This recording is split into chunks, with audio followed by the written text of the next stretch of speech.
Road trip daw kaming mag-asawa. Ayan, pupunta kami sa Junction Luna para sa aking financial assistant. Yan. Nagmotor kami. Subukan ko daw maging dalaga ulit. Dahil napagod. Ayan, kumain dahil nagutom. Nag-stop over kami para kumain. Ayan ang aking mister.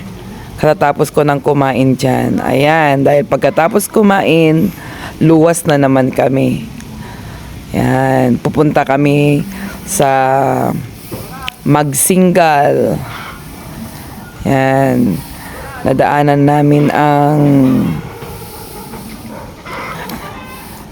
Lalo. Ayan. Subukan naming maging dalagat binata ulit. Yan. Kahit masakit na yung aking puwit dyan, aray ko!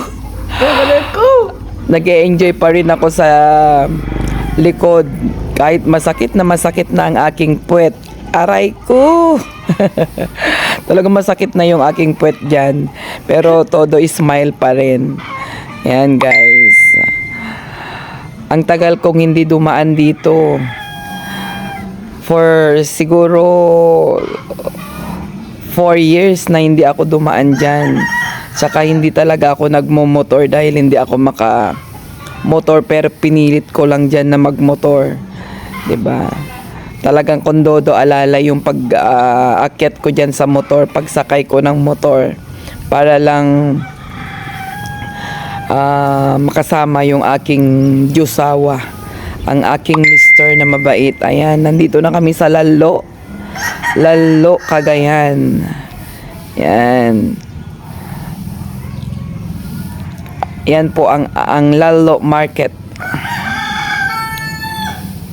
Yan, ito naman yung kanilang park sa Lalo. Ayan guys. Mag-around the world daw kami. Around the world.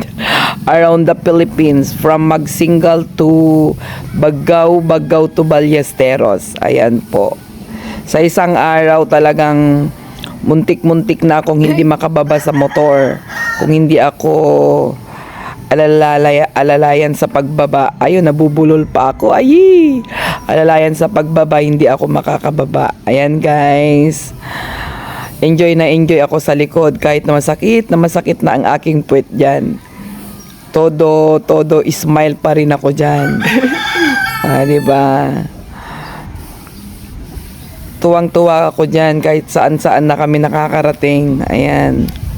Kung saan-saan na kami napupunta ng asawa ko.